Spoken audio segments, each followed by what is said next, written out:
रामचरितमानस यही नाम, रामचरितमानस यही नाम, रामचरितमानस यही नाम, रामचरितमानस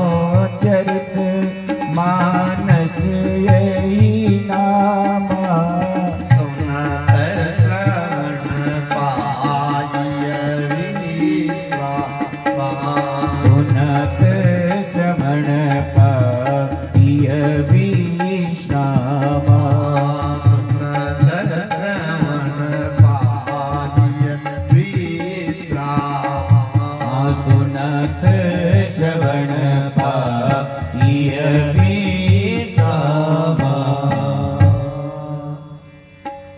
कल की कथा में हम लोगों ने सुना कि राम जी सेना लेकर के समुद्र पार करके लंका पहुंचना चाहते, परंतु समुद्र बीच में समस्या है, कैसे पार हो। समुद्र महाराज ने राम जी को बड़ी अच्छी निवेदन पूर्वक प्रार्थना की है, सलाह दी है। नल नील दोनों वानर ऋषि से वरदान प्राप्त है, विशेष सामर्थ्य है, उनके स्पर्श करने से पत्थर जल के ऊपर तैरेंगे। ये विधिनाथ पयोधि बंधाई है, समुद्र के ऊपर पुल बना। बहुत अच्छी बात लगी। लंका कांड के प्रारंभ में अब विलंब के काम करहु से तो तरे कटक। जामुन से राम जी ने कहा पुल की रचना कराई। जामुन जी ने आदेश दिया धावो मरकट विकट बरुधा, आनहु बिटप गिरिन के जूठा। बंदर जाने लगे, पवन वेग से जाए, बड़े बड़े पहाड़ पेड़ उठाला हुआ। वानी दे नल नहीं रचही ते सेतु बनाए। राम जी बड़े भाव से सेतु रचना का ये कार्य किया। पुल बन गया। जब पुल बनकर तैयार हो गया, राम जी ने जामुन जी से कहा, जामुन जी पुल तो बनकर तैयार हो गया, सेना पार करो। जामुन जी ने कहा प्रभु ये पुल इतना सकरा है, बन तो गया है लेकिन इतना सकरा है कि इससे हमारी सेना पार नहीं हो पाएगी, और पार होगी तो महीनों वर्षों का समय लग जाएगा। बताइए क्या इससे काम नहीं बनेगा।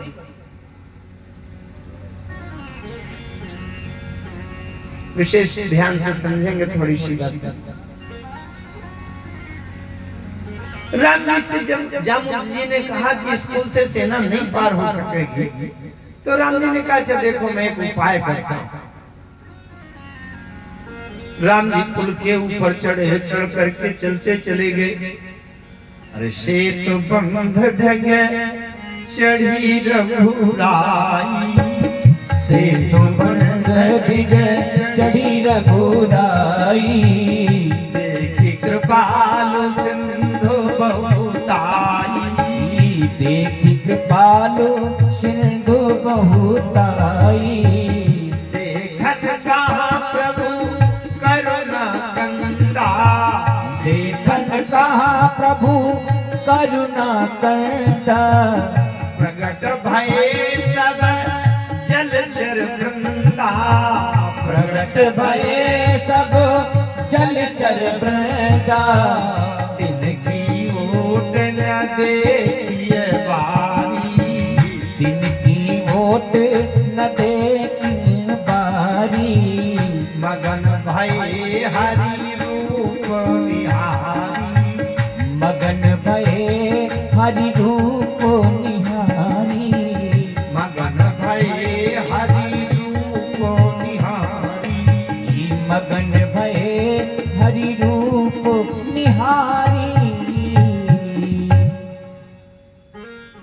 तात्विक बात है यहाँ पर सैद्धांतिक। राम जी पुल के ऊपर चढ़ते हुए चले गए, समुद्र के बीच में जब पहुंचे काफी आगे चल खड़े हो गए, समुद्र की विशालता देखते। किसी जल जंतु ने राम जी को देख लिया, उन्होंने जाकर सब अपने अपने विभाग वालों को बता दिया, अरे राम जी को देखो, राम जी को देखो। अच्छा, राम जी को कोई एक झलक देख ले, चाहे वो पशु हो पक्षी हो, मैं तो यहाँ तक अनुभव करता हूँ कि जिस पेड़ पौधे ने राम जी का दर्शन कर लिया, वो पेड़ पौधा अपने को धन्य मानने लगा। पर्वत पहाड़ पत्थर और कंकड़ भी धन्य हो गए राम जी का दर्शन जिसको किया। वहां पर कितने जल जंतु निकले, मकर नक्र नाना झख व्याला,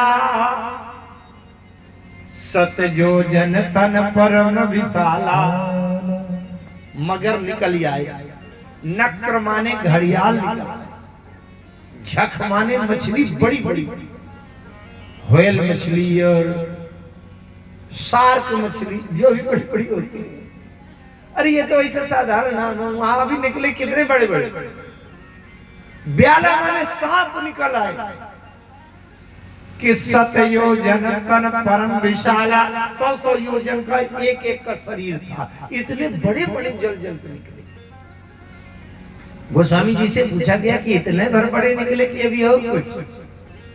बोले ऐसे एक नहीं जे खाई, एक दूसरे वर्ग के जब जल जंतु निकले तो 100 योजन वालों को खा जाए, बिल्कुल घटक जाए, ऐसे इतने बड़े निकले। फिर तीसरी श्रेणी के जब निकले तो एक के डरते पिडराही। तीसरे जब निकले तो जो 100 योजन को खा जाते थे वो भी भागे कि ये हमको भी खा जाएगा। ये और इतने ज्यादा निकले, इतने ज्यादा निकले, इनकी ओट न देखी बारी।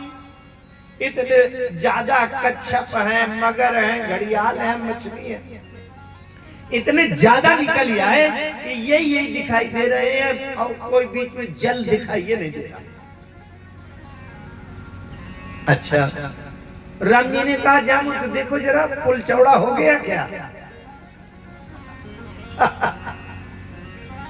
जामुन जी ने कहा सरकार पुल तो चौड़ा हो गया। बंदरों से कहा भैया पार करो इनके ऊपर चढ़कर। अरे बंदरों ने कहा जब वो 100 योजन वालों को खा जाते हैं, गटक जाते हैं, और हमको शायद सटक गए तो। अच्छा, ऊपर निकलकर जल के ऊपर तैर रहे हैं और हम बीच समुद्र में पहुंचे, उनके ऊपर चढ़ते चढ़ते और बीच में डुबकी मार दिया तो हम तो गए काम से। राम जी ने कहा देख लो भाई, विश्वास कर लो अपना, अगर विश्वास हो जाए तो। सबसे पहले बंदरों ने बड़े बड़े पत्थर उठाए और सभी के ऊपर बड़े बड़े पत्थर मार मार कर देखा। एक टक लोचन तारे को इतने मगन हो गए राम जी को देख करके, उन्हें होश ही नहीं है को हम कहां विसर्जन गए, जब हिल नहीं रहे। राम जी ने कहा तो विश्वास हो गया, इनको होश नहीं है अपने शरीर का, इसलिए तुम लोग तो पार हो जाओ। गोस्वामी जी महाराज लिख रहे हैं सेतु बंध भाई भीरयति कपिनभ पंथ उड़ाई, अपर जल चरण ऊपर चढ़ी चढ़ी पार ही जाए।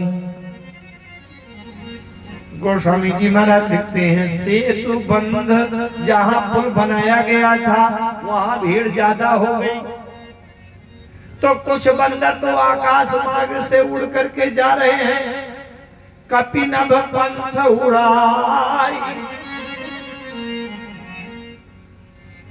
अब अपर माने कुछ और जो बंदर थे जल चरण ऊपर चढ़ी चढ़ी पार ही जाए। और तमाम बंदर जल जंतुओं के ऊपर से, मछली कच्छप मगर घड़ियाल के ऊपर से चढ़ चढ़ कर दौड़ दौड़ कर बिल्कुल मैदान पड़ा है, कबड्डी खेल रहे। जा क्या है? थोड़ा ध्यान से समझे। राम जी की कथा केवल घटना नहीं है मित्रों, बहुत गहरी शिक्षा। राम जी युद्ध करने जा रहे हैं ना, और रावण पता नहीं कौन सी सेना से युद्ध करे, किस पद्धति से युद्ध करने लगे। और सेना 3 होती हैं, जल सेना, थल सेना, वायु सेना। तो राम जी को भी 3 सेनाएं चाहिए कि नहीं? तो जो कपिनभ पंथ उड़ाई, जो बंदर आकाश मार्ग से ऊपर से उड़कर जा रहे हैं, वो राम जी की एयरफोर्स वायु सेना। और जो पुल बना करके पुल से पैदल जा रहे हैं, वो राम जी की थल सेना, मिलिट्री की सेना। लेकिन जो बंदर जल जंतुओं के ऊपर से जा रहे हैं, मगर घड़ियाल के ऊपर से चढ़कर जा रहे हैं, वो राम जी की जल सेना, नेवी की सेना। ये 3 प्रकार की सेनाएं हैं राम जी। अच्छा, थोड़ा सा और एक तात्विक बात देख लेते हैं सत्संग। ये भवसागर ही समुद्र है, ध्यान दीजिए। भवसागर पार करने पर ही भक्ति की सीता के पास पहुंच सकते हैं। ये चुनौती है हमारी जीवन। भवसागर पार करने के लिए 3 साधन बताए गए हैं वेदों में। जो आकाश मार्ग से जो बंदर जा रहे हैं, वो है ज्ञान मार्ग। जो हवाई जहाज से जाता है जल्दी पहुंच जाता है। ट्रेन में जो यात्रा 15-20 घंटे में पूरी करेंगे, वो हवाई जहाज में 1 घंटे में पहुंच जाते हैं। लेकिन भैया सबसे बड़ा खतरा रहता है ज्ञान अगम प्रत्युह अनेका। हो ज्ञान अगम प्रत्युह अनेका, साधन कठिन नमन का टेका। हो साधन कठिन नमन का टेका। साधन कठिन नमन का टेका। साधन कठिन नमन का टेका। तो जो बंदर आकाश से उड़कर जा रहे हैं, एक थोड़ा सा प्रश्न आता है, कभी मन करता है प्रश्न ले लूं, कभी करता है छोड़ दूं। यहाँ पर देखें आप, गोस्वामी जी ने बिंदी रखी। मैं तो कभी कभी एक एक बिंदी की व्याख्या करता हूँ, अनुस्वार चांद बिंदी की व्याख्या करता हूँ। सेतु बंद भई भीर यति कपिनभ पंथ उड़ाही। उड़ाही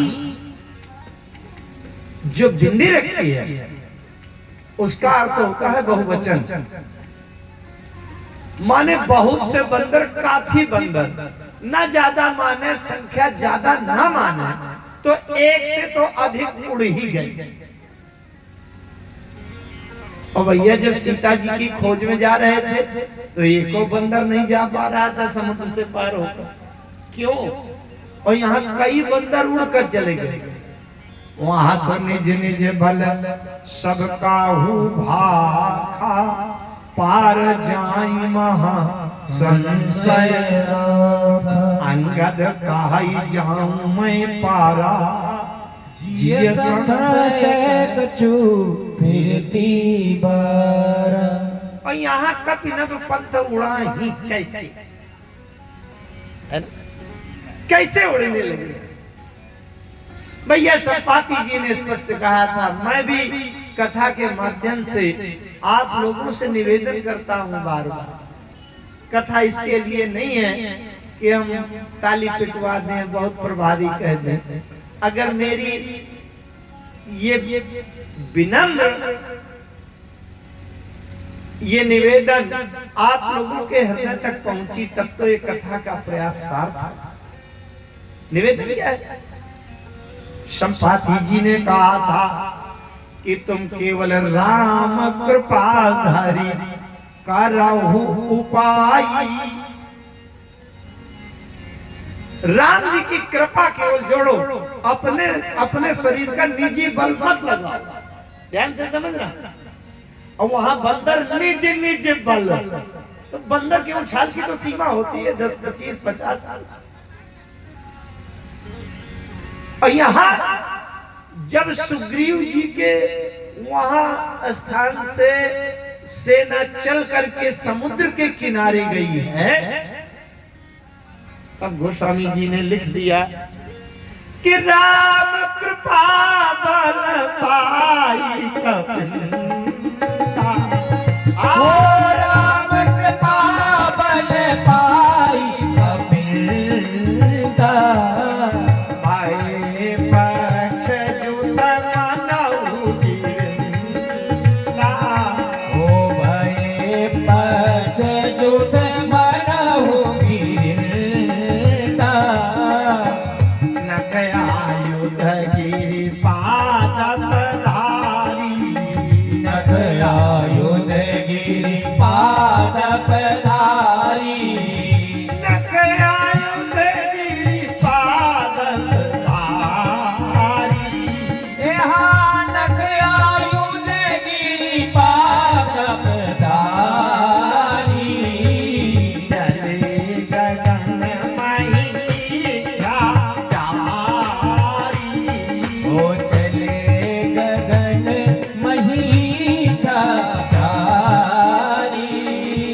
चले गगन महीचा चारी। एक एक शब्द का महत्व है मानस। वहां भूल से वो हुई कि निज निज बल सब काहू भाखा। और यहाँ राम कृपा बल मुंह को ही वाचाल पंगु चढ़ई गिरिवर गान। राम जी की कृपा मिल जाए तो क्या नहीं हो सकता। राम कृपा बल पाई कपिला। भय पक्ष जुत मनहु गिरता। एक एक बंदर ऐसा लग रहा है कि पहाड़ की तरह है, पहाड़ में पंख निकल आए। तो चले गगन मही इच्छाचारी। जैसे जिसकी इच्छा हो जाए आकाश में उड़े चाहे धरती में चले। ये क्षमता होगी, ये केवल राम कृपा से संभव है। ये 3 प्रकार के जो बंदर जा रहे हैं, बहुत ध्यान से समझिएगा। क्या आकाश मार्ग से जो जा रहे हैं वो ज्ञान मार्ग है। ज्ञान मार्ग में नीचे से कोई सहारा नहीं होता, ऐसे उड़ान भरो। और जो पुल बनाने में कर्म किया गया है, उस पुल से जितने बंदर जा रहे हैं वो कर्म मार्ग के साधन से भवसागर पार हो रहे हैं। और जो जल जंतुओं के ऊपर से चढ़कर तैरते हुए जा रहे हैं, ये केवल भगवान की कृपा से ये साधन बना है।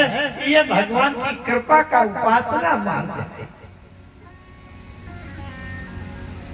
अच्छा, जब जामवंत जी ने ये चमत्कार देखा राम जी का, तो जामवंत जी ने प्रणाम करके कहा, धन्य हो प्रभु।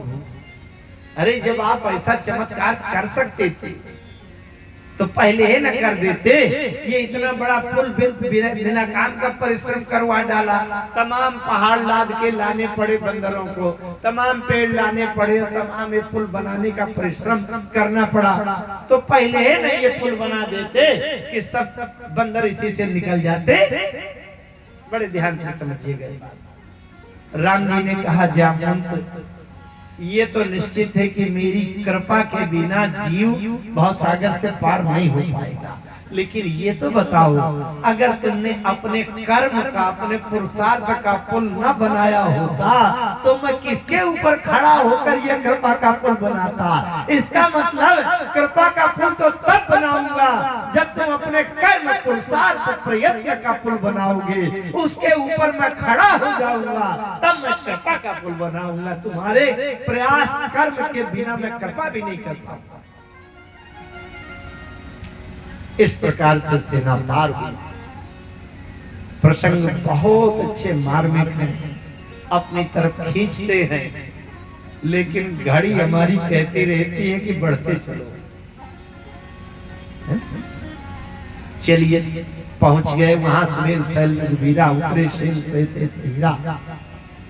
वहां भी चंद्रमा का वर्णन बहुत अच्छा है। पूरब दिशा बिलो के ऊपर देखा उदित में, बड़ा मार्मिक है। राम जी ने बाण संधान किया,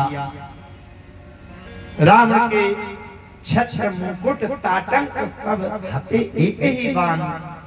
ये चमत्कार दिखाया, विभीषण जी के अहंकार को दूर किया। इसके बाद एक बड़ा अच्छा प्रसंग जिसको छोड़ नहीं पाऊंगा, थोड़ी सी चर्चा में ही सही। हनुमान जी जब लंका गए थे तो रावण के भाइये को वहां से निकाल के ले आए। विभीषण जी को ले आए कि नहीं? भेद नीति में भेद, कुछ कान में फुसुर फुसुर बातें बता दिया, विभीषण जी का दिमाग इधर घुमा दिया, निकल के चले। जामवंत जी ने कहा, प्रभु जब आपकी तरफ से हनुमान जी गए लंका और रावण के भाई को निकाल ले आए, तो अब एक चांस तो आप रावण को भी दीजिए कि वो भी भेद डालकर फोड़ तोड़ करके आपकी सेना का किसी को फोड़ ले, अपने पक्ष में मिला दे। तो आप भी तो उसे चांस दीजिए, अवसर दीजिए। राम जी ने जामुन जी से कहा, जामुन ये बताओ हमारी पूरी सेना में ऐसा सबसे कमजोर कौन सा पात्र है जो भेद नीति में हमारे पक्ष को छोड़कर और रावण की तरफ मिल जाकर मिल सकता हो? ऐसा सबसे कमजोर पात्र कौन? जामुन जी ने कहा, प्रभु जिसके बाप की हत्या किया है सबसे कमजोर वही हो सकता है। आपने बाली को मार डाला है तो बाली के पुत्र में ही वो कमजोरी, वो निर्बलता हो सकती है कि दूसरे के किसी की फोड़ तोड़ से हो सकता है आपका पक्ष छोड़कर उधर शामिल हो जाए। इसलिए आप अपनी सेना में सबसे कमजोर पात्र को भेजिए, जिसको फोड़ तोड़ करके अपने पक्ष में मिलाना सबसे सरल। मंत्र कहूं निज मति अनुसारा, मंत्र कहूं निज मति अनुसारा, मंत्र कहूं निज मति अनुसारा, मंत्र कहूं निज मति अनुसारा।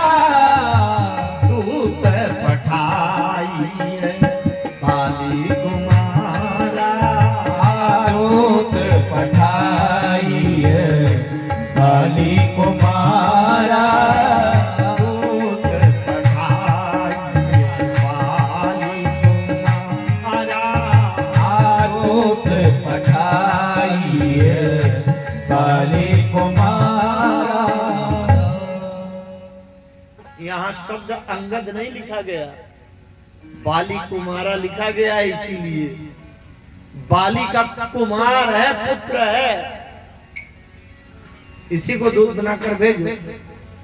अच्छा, जिस व्यक्ति के जीवन के साथ आप ऐसा व्यवहार किए हैं कि उसके पिता की आपने हत्या कर दिया है और उसी को अपना महत्वपूर्ण जिम्मेदारी वाला काम देकर भेज दें, तो हर व्यक्ति सशंकित रहेगा, पता नहीं काम बिगाड़ दे।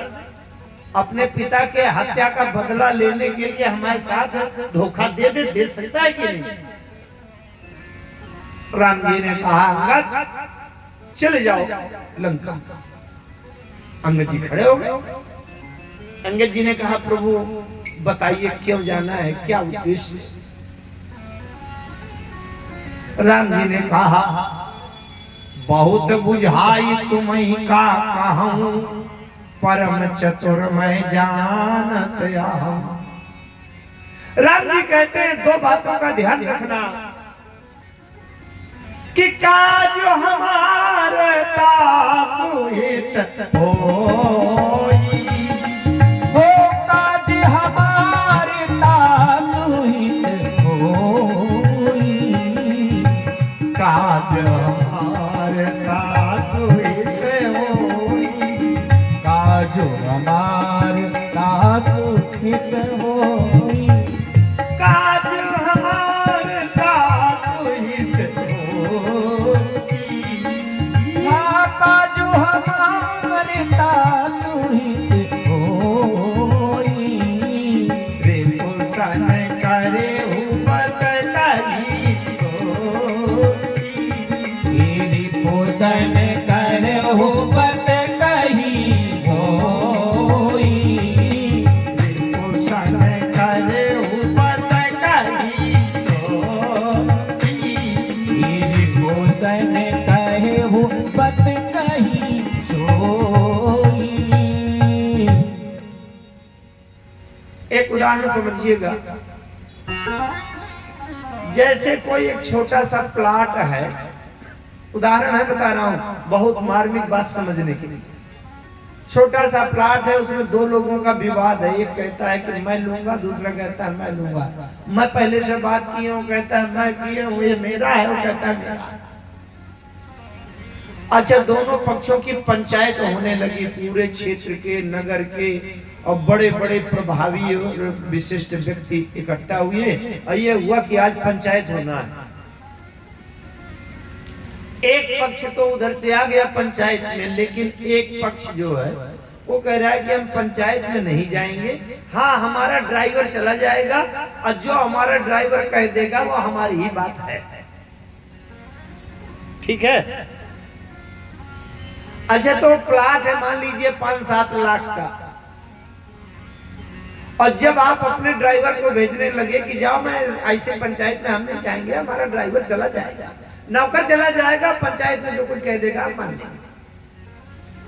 तो जब आपका ड्राइवर या नौकर या सेवक जाने लगेगा तो आपसे पूछेगा, साहब वो प्लाट की कीमत कितने तक लगे तो हमको ले लेना है, कितने के बाद छोड़ देना है? पूछेगा कि नहीं? मेरी अधिकार की सीमा कहां तक है, कितना तक मैं बोली लगा सकता हूं उसका? तो आप बता देंगे कि 5 लाख का वैसे प्लाट है, बात लग जाए तो 8 लाख, 10 लाख, 15 लाख तक ले लेना। और शायद आपका ड्राइवर कहे कि शायद उसके 20 करोड़ रुपया बोली लग जाए,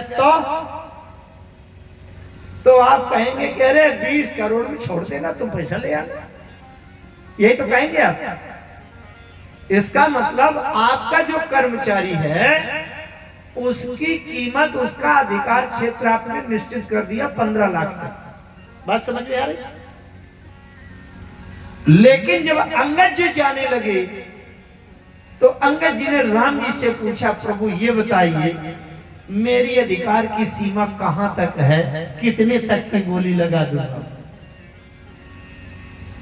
5 लाख का प्लाट है तो 15-20 लाख तक लगाऊंगा, शायद 2-4 अरब रुपया की कीमत लगानी पड़े तो।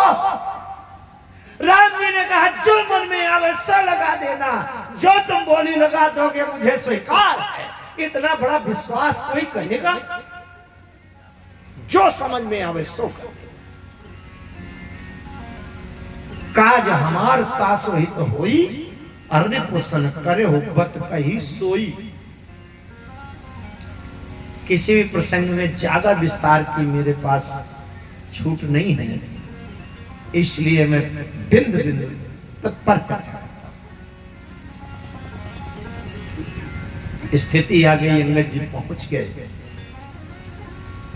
अंगद जी पहुंचे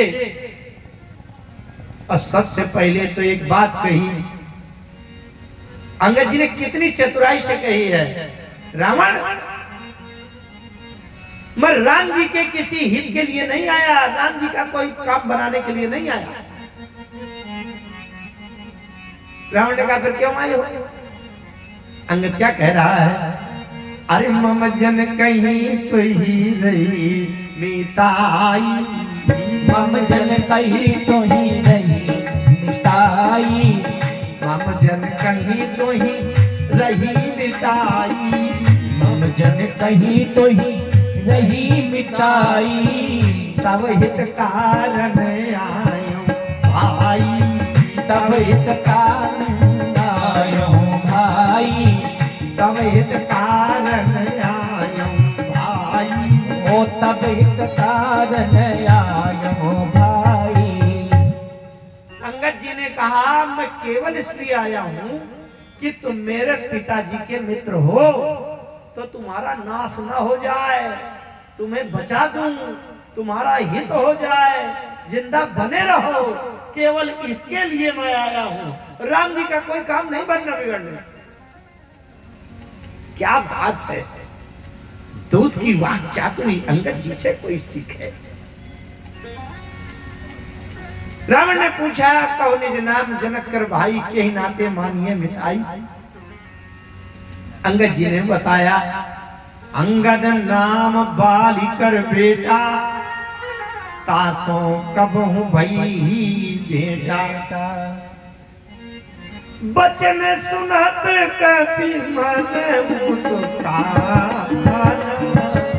वो बचन सुनत कभी मन मुस्काना,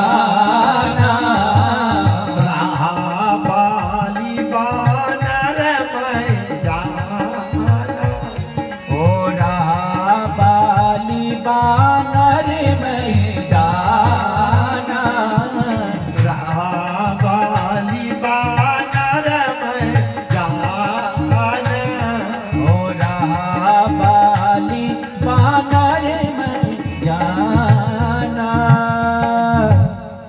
रावण सकुचाया बचन सुनत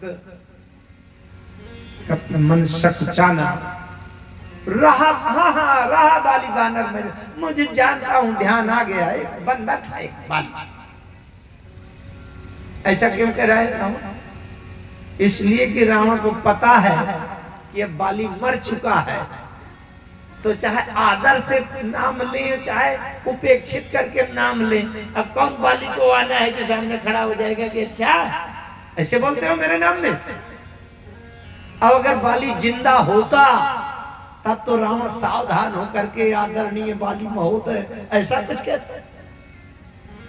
हाँ हाँ जानता हूँ, बाली एक बंदर था। अच्छा उसी के बेटे हो तुम? अंगद जी ने कहा हाँ हाँ उसी का, उन्हीं का। अच्छा तो रावण को सब पता है कि बाली मर चुका है, लेकिन रावण ने एक प्रश्न जानबूझ कर किया, बड़े ध्यान से समझना, बहुत बारीकी बात। रावण ने प्रश्न किया अब कहू कुशल बाली कहाँ आई। अच्छा अब ये बताओ बाली कहाँ है आजकल? दिखाई नहीं देते, कुशल है ना, स्वस्थ है ना? भाई बुढ़ापा है तो कहीं कोई ऐसा तो नहीं है कि बात रोग लगता हो या कोई परेशानी हो? दिखाई नहीं दे रहे हैं आजकल, चलते फिरते नहीं है, कहाँ है बाली? रावण ने जानबूझ कर प्रश्न किया। क्यों? कि जब मैं कहूंगा कहाँ है बाली तो अंगद कहेगा अरे पिताजी की तो मृत्यु हो गई। तब मैं एकदम से आश्चर्य, आई मृत्यु कैसे हो गई? क्या हुआ? बीमार हो गए, एक्सीडेंट हो गया, करंट लग गया, कोरोना हो गया, क्या आखिर हो गया? तब फिर अंगद बताएगा कि अरे राम जी ने मेरे पिता को मार डाला। तब मैं कहूंगा कि अरे राम जी ने तुम्हारे पिता को मार डाला, अब बदला नहीं लिया तुमने राम से अपने पिता की हत्या का? तब अंगद कहेगा अरे भैया राम जी बहुत शक्तिशाली हैं, पूरा संसार बंदर, पूरी सेना उन्हीं की तरफ है, अब मैं कहाँ लड़ पाऊंगा?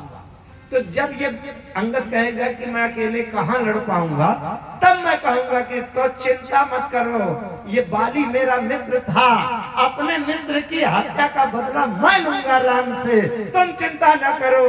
तो अंगद के हृदय में मेरे प्रति भावुकता हो जाएगी।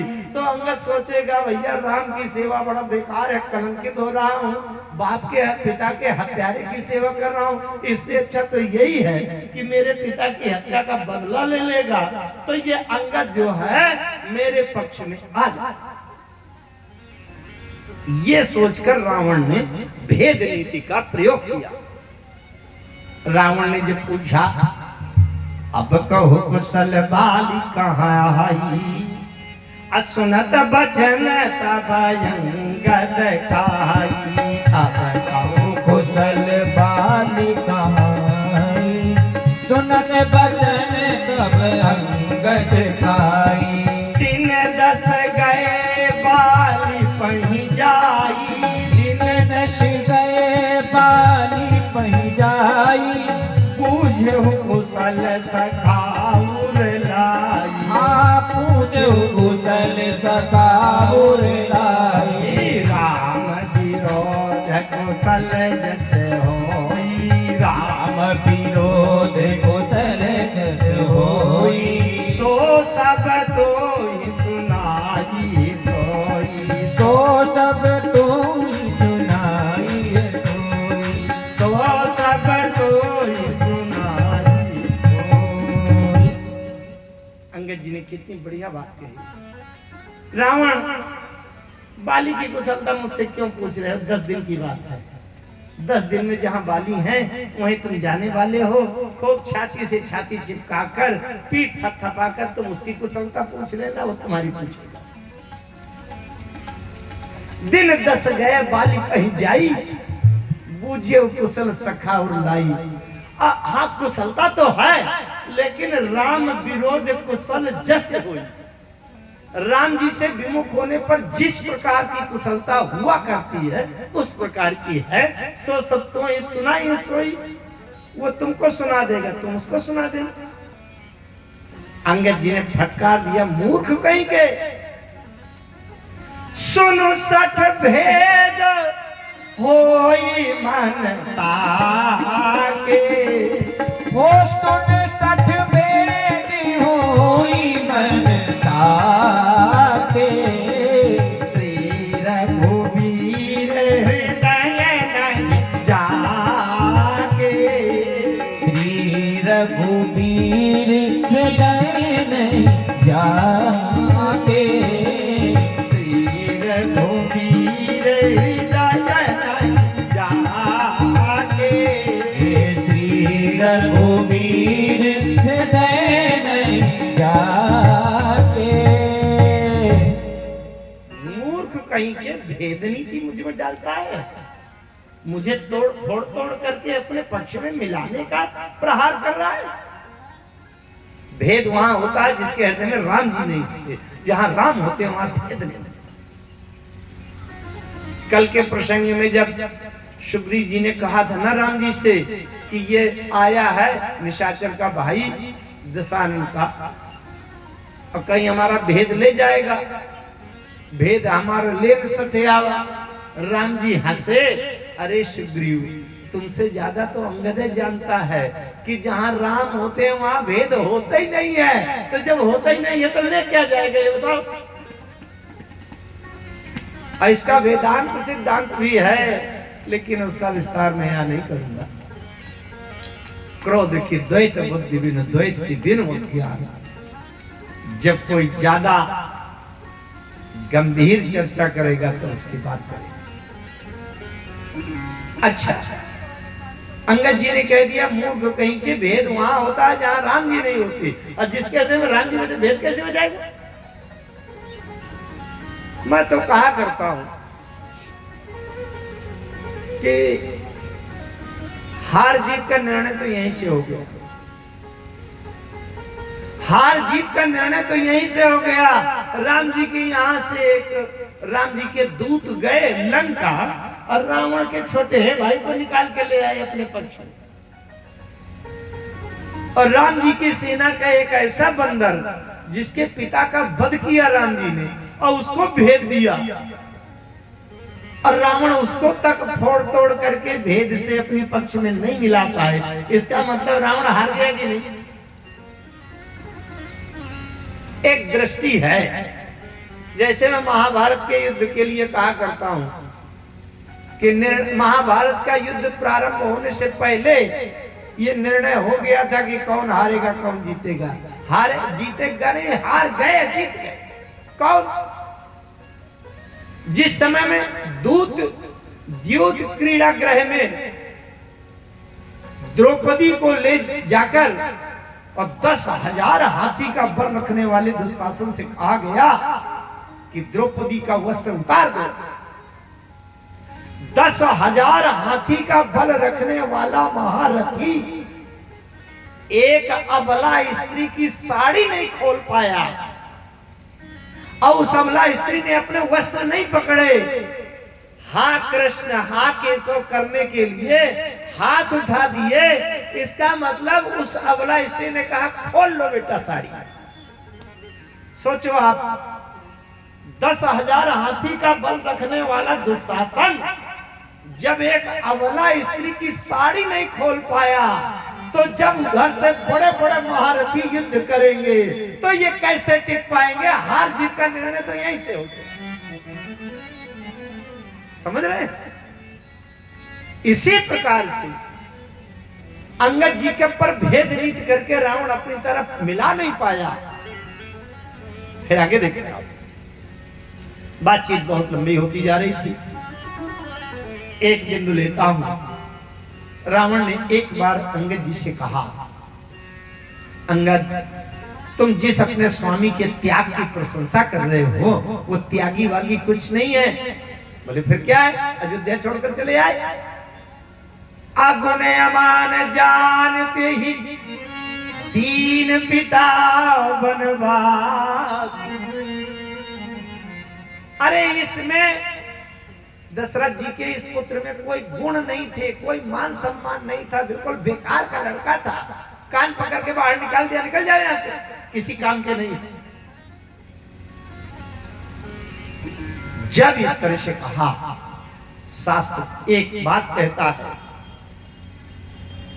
हरिहर निंदा सुनई जो काना तो होएगा पाप गो घात समान। हरिहर निंदा सुनई जो काना होए पाप गो घात समाना। जगते ही दीन राम कहे निंदा, जगते ही दीन राम कहे निंदा।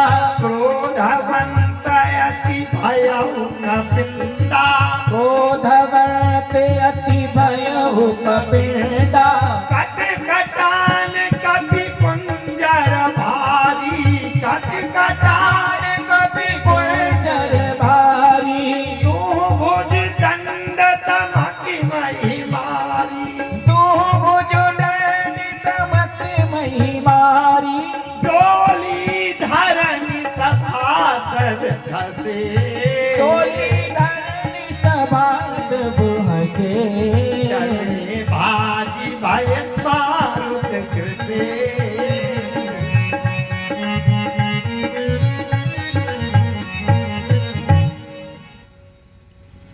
अंगद जी को क्रोध आया।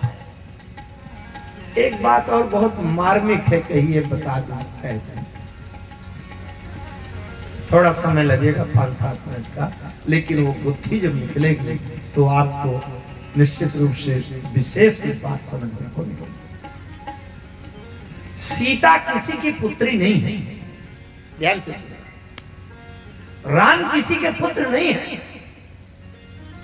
राम और सीता ऐसे नहीं हुई है जैसे हमारे घरों में बेटा बेटी का जन्म हो जाता है पति पत्नी के बीच।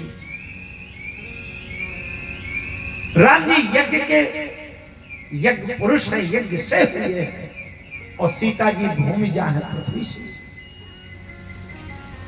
ये तो राम जी की उदारता है कि संसार के किसी दशरथ कौशल्या को अपना माता पिता बना करके उनको मान सम्मान दे दिया, उनके चरणों में सिर रख दिया। राम जी की कृपा है, उदारता है।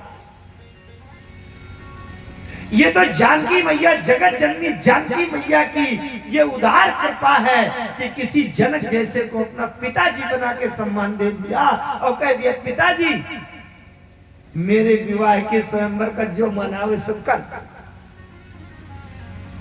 लेकिन ये अधिकार दिया है सीता जी। अच्छा, जब अधिकार देने से मिलना है, किसी को भी अधिकार दे दिया जाए उसी को मिल जाएगा। तो सीता जी ने जनकपुर में जनक जी को अधिकार दे दिया था कि मेरे विवाह का निर्णय स्वयंवर के रूप में आप जैसा चाहें आयोजित करते। जनक जी भूल गए, बड़े अधिकार के साथ प्रतिज्ञा करवा दिया।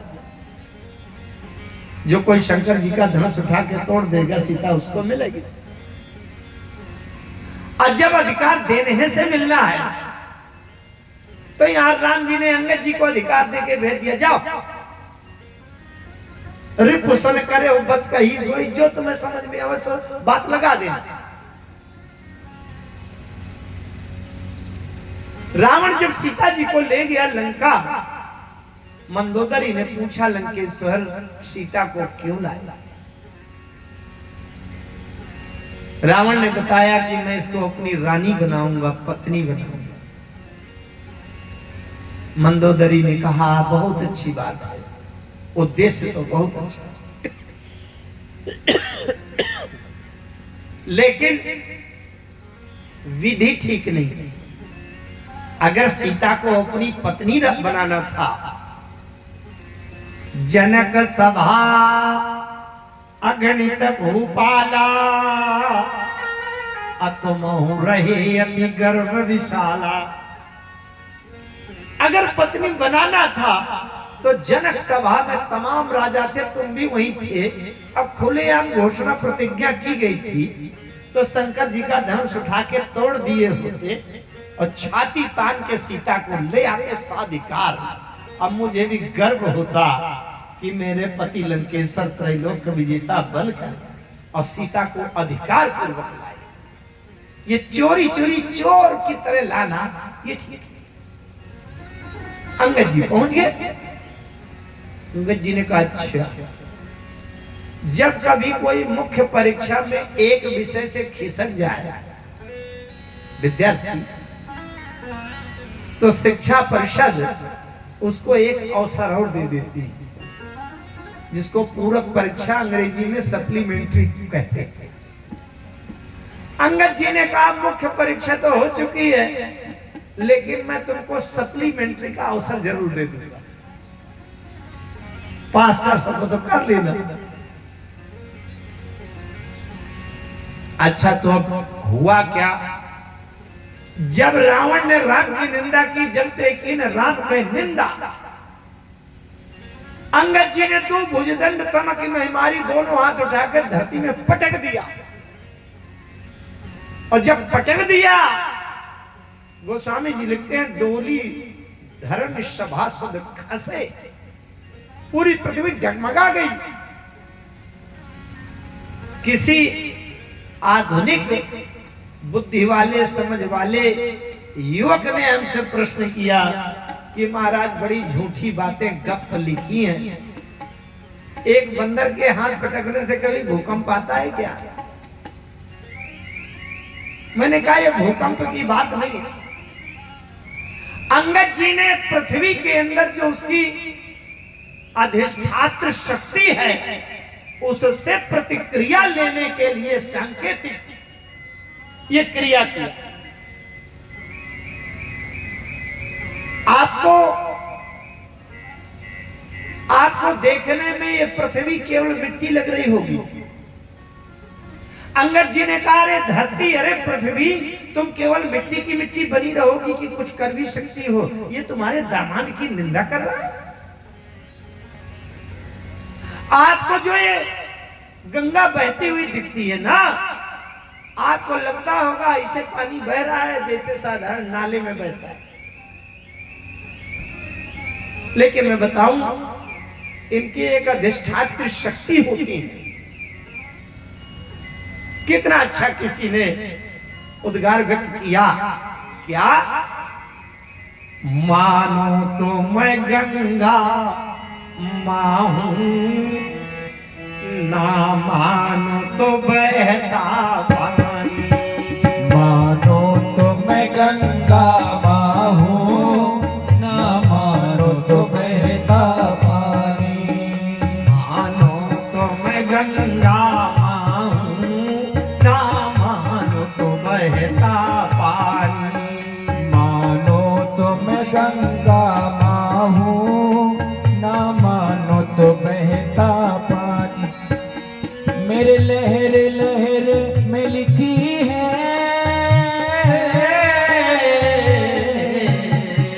मेरे लहर लहर में लिखी है इस देश की अमर कहानी। मानो तो मैं गंगा माँ हूँ, ना मानो तो बहता पानी।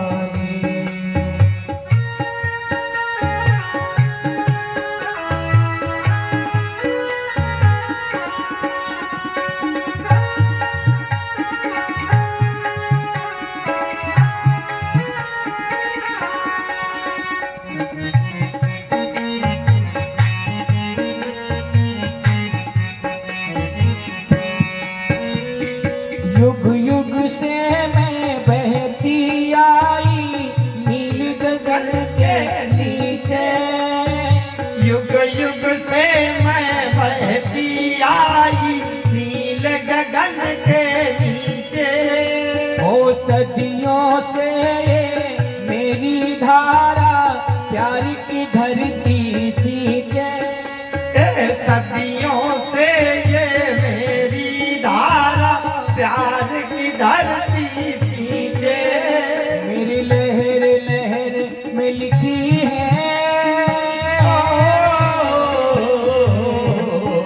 मेरे लहर लहर में लिखी है इस देश की अमर कहानी। मानो तो मैं गंगा माँ हूँ, ना मानो तो बहता पानी।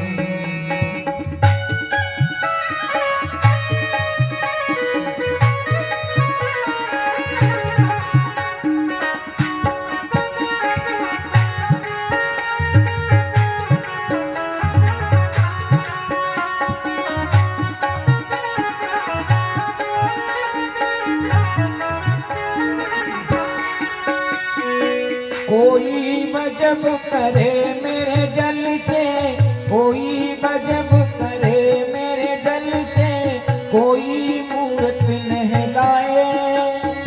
वजू करे कोई मेरे जल से, कोई मूरत न लाए। कहीं मोची चमड़े धोए, कहीं पंडित प्यास बुझाए। कहीं पे मोची चमड़ा धोए, कहीं पंडित प्यास बुझाए। ये जाति धर्म के झगड़े, ये जाति धर्म के झगड़े इंसान की है नादानी। मानो तो मैं गंगा माँ हूँ, ना मानो तो बहता पानी। मानो तो मैं गंगा माँ हूँ, ना मानो तो बहता पानी।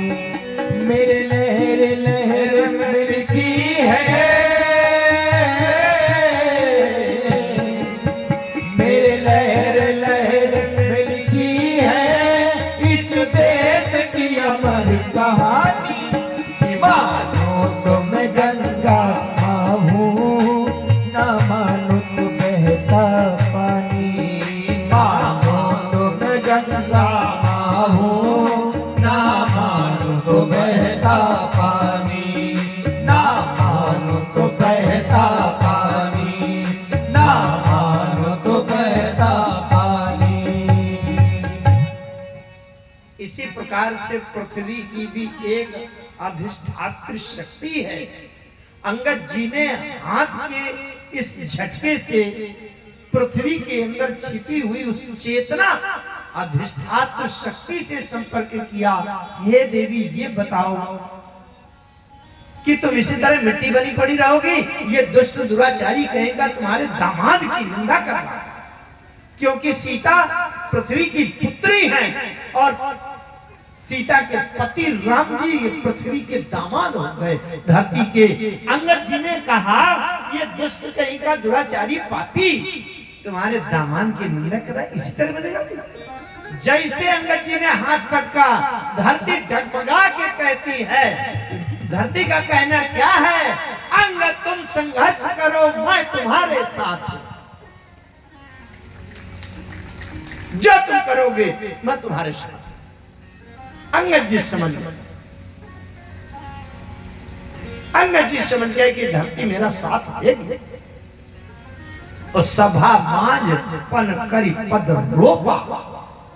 अंगद जी ने कहा रावण, जब जनकपुर में धनुष उठाने की प्रतियोगिता हो रही थी वो अवसर तो चूक गए, अब वो अवसर आने वाला नहीं है, मैं तुमको दोबारा अवसर दिए दे रहा हूं। एक बार जनक जी को अधिकार मिल गया तो उन्होंने शंकर जी का धनुष रख करके प्रतियोगिता करा ली। अब अंगद जी हैं अंदर बंदर, भैया बड़े लोगों के पास बड़ी व्यवस्था होती है, छोटे लोग साधारण काम चला लेते हैं। मैं एक उदाहरण दे दिया करता हूं कि जैसे आटा चक्की होती है ना, जो दूसरे का आटा पीसते हैं और नाप तौल कर आटा लेते हैं, गेहूं रखते हैं, आटा देते हैं। शहरों में तो बढ़िया 20 किलो का बाट और 10 किलो का बाट होता है जो मुहर लगा होता है। गांव में जिसके पास बाट नहीं होते खरीदने को पैसा, तो छोटा मोटा पत्थर धर के तौल लेता है, कह देता है 17 किलो हो गया। तब जिसके पास बिल्कुल वो मुहर लगा हुआ बाट नहीं है तो पत्थर धर के काम चला लेगा।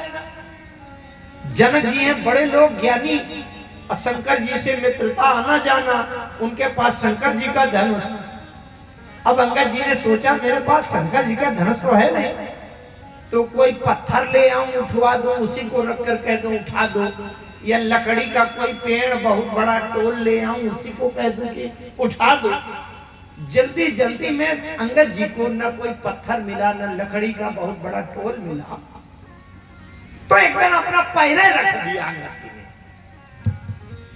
अरे ये भी गिर रहा है।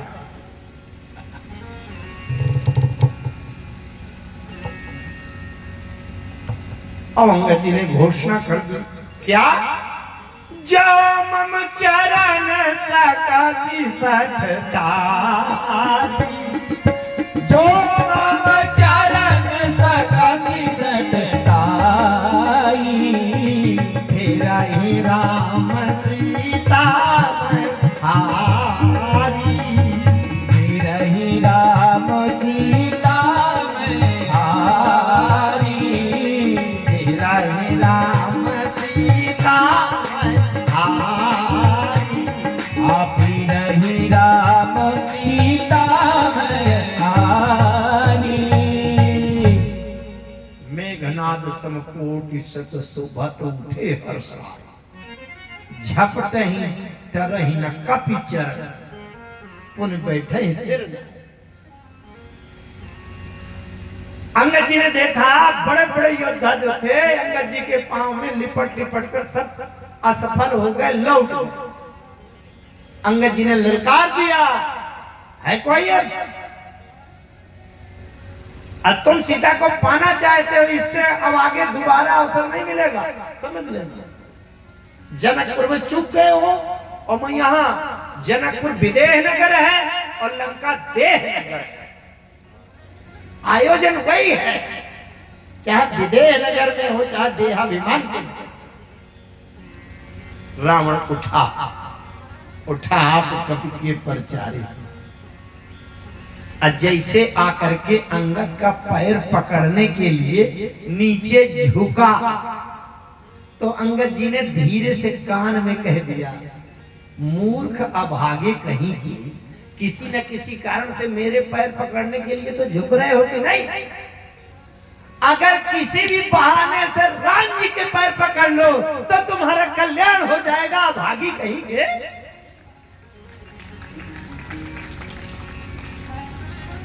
प्रेरणा की बात। रावण लौट कर जाकर गिर गया, बैठ गया। बड़ी समानताएं हैं लेकिन बहुत बारीकी से नहीं कर पाऊंगा, बहुत पूरा लंका कांड अभी उसकी कथा में चलना है। गोस्वामी जी लिख रहे हैं, भूमि न छाणत कपि चरण, देखत रिपु मद भाग, कोटि विघ्न ते संत कर मन जिमिनी तिन त्याग।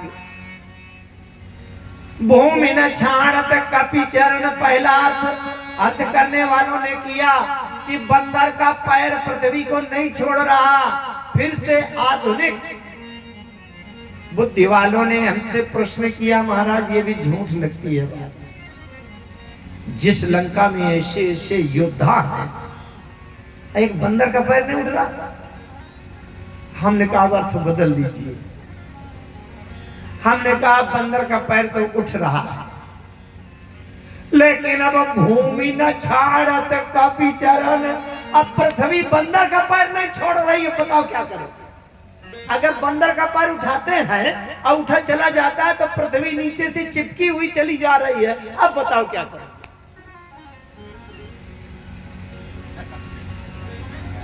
फिर पूछा हमसे कि ये पृथ्वी को इतना क्या रुचि इंटरेस्ट लगाव क्यों है बंदर के पैर से, अंगद जी के पैर से? हमने कहा जिस माँ की बेटी दांव पर लगी हो और वो बेटी दुष्ट दुराचारी पापाचारी अत्याचारी रावण के हाथ में जा रही हो, वो बेटी की माँ अपनी पूरी ताकत लगा देगी पर बेटी को दुष्ट के हाथों जाने नहीं देगी। पृथ्वी की पुत्री है, पृथ्वी पूरी शक्ति लगा। बड़ा सूत्र दे दिया, कोटि विघ्नते संत कर मन जिम नीति न त्याग। संत का मन नीति न छोड़े तभी भक्ति की सीता मिलती है। निंदन्तु नीति निपुणा यदि वास्तुवन्तु लक्ष्मी समाविशतु गच्छतु वा यथेष्टम्। अद्यैव मरणमस्तु युगान्तरे वा न्यायात् पथा प्रविचलन्ति पदम न धीरा। रावण बैठ गया। अंगद जी जब लौटे, अंगद जी से कहा गया कि अरे आपने बड़ा गलत घोषणा कर दिया था। भाई अपने दुश्मन को उस युद्ध के लिए ललकारना चाहिए जिसमें दुश्मन कमजोर हो, और जिसमें दुश्मन बड़ा अभ्यस्त है उस बात के लिए नहीं ललकारना चाहिए। तो किसी ने कहा रावण तो पहाड़ बोझा भार उठाने का अभ्यास हमेशा से करता आया है, उसने कैलाश पर्वत को उठा लिया, तो कम से कम भार उठाने की प्रतियोगिता नहीं ललकारना चाहिए। शायद उठा देता तो। अंगद जी ने बड़ी अच्छी बात कही। अंगद जी ने कहा जहां विश्वास की स्थिति हो जाती है वहां शायद अगर मगर किंतु परंतु लेकिन इफ बट ये शब्द नहीं होते। उठा कैसे देता? राम की महिमा पर जिसको विश्वास ना हो वो सोचे कि उठा देता। जिसको राम की महिमा पर विश्वास है कैसे उठा देता? अच्छा एक बात और कहूंगा, बड़ी मजे की बात, हल्की बात। जैसे हम एक बार कभी आ गए यहाँ मोतिहारी, और हमारे तिवारी जी कहीं जुआ खेल रहे थे। खेलते होते नहीं है, मैं उदाहरण है बता रहा हूं। हमारे तिवारी जी बैठे जुआ खेल रहे थे और 4 से 8 लाख रुपया अपने गद्दी में रखे थे। दांव पर दांव 2000, 5000, 10,000 लगा रहे थे। अब मुझे देखा तो उन्होंने कहा अरे आइए गुरुजी महाराज जी आप मेरी जगह पर बैठ जाइए, थोड़ी देर तक 1 घंटा तक दांव लगाते रहिएगा, मैं जरा स्नान भोजन कर आऊं। हमने कहा ठीक है जाओ, मैं दांव लगाता रहूंगा। अरे तो अगर तिवारी जी 10,000 का दाम लगाते रहे होंगे तो मैं तो 3 लाख का दाम लगाऊंगा, 10 लाख का लगाऊंगा। हारेंगे तो तिवारी जी और जीतेंगे तो तिवारी जी, मेरा क्या जाता है? दाम लगाने में कंजूसी क्यों करूं?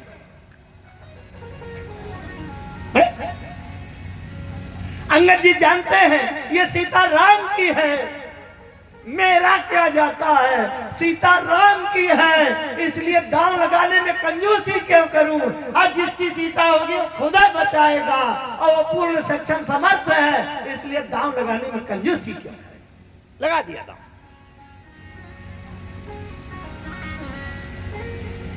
गोस्वामी जी ने दोहावली में कहा ते ही समाज कियो कठिनपन, जे ही तौल्यो कैलाश। आपने उसके सामने ये प्रतिज्ञा कर ली, जिसने कैलाश को उठा के तौल लिया। ते ही समाज कियो कठिनपन, जे ही तौल्यो कैलाश। स्वामी की महिमा कहूं या सेवक विश्वास। उस दिन से अंगद जी के हृदय में भी राम जी के प्रति विश्वास अडिग हो गया कि ऐसा नहीं है कि मेरे पिता की हत्या किया है तो राम जी केवल औपचारिकता के लिए बाहर बाहर रखते हो मुझको। नहीं नहीं, जब इतना महत्वपूर्ण विश्वास करके मुझे भेज सकते। किसी ने पूछ दिया अंगद जी से कि तो ये बताइए, आप रावण को उठा लेने देते पांव, आपने क्यों मना कर दिया? अंगद जी ने कहा, मेरे प्रभु की महिमा चली जाएगी। कैसे चली जाएगी? बोले, जब वो मेरा पैर पकड़ के पूरा बल लगाता, मेरा पैर तो हिलता ही नहीं कभी। लेकिन कल जब राम जी उसको मार डालते तो लोग कहते कि अरे मार डाला तो कौन सी बड़ी बात किया। रावण इतना बेचारा कमजोर जर्जर बूढ़ा हो गया था कि जब एक बंदर का पांव नहीं उठा पाया तो जर्जर स्थिति में राम जी ने मार डाला तो कौन सी बहादुरी कर दिया। इसलिए मेरे प्रभु की महिमा चली जाती, इसलिए मैंने पैर नहीं उठाने दिया।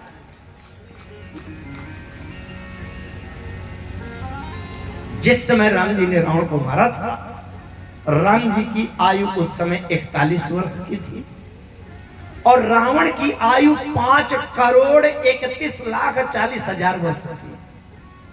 सोचो आप। इस प्रकार से अंगद जी आ गए।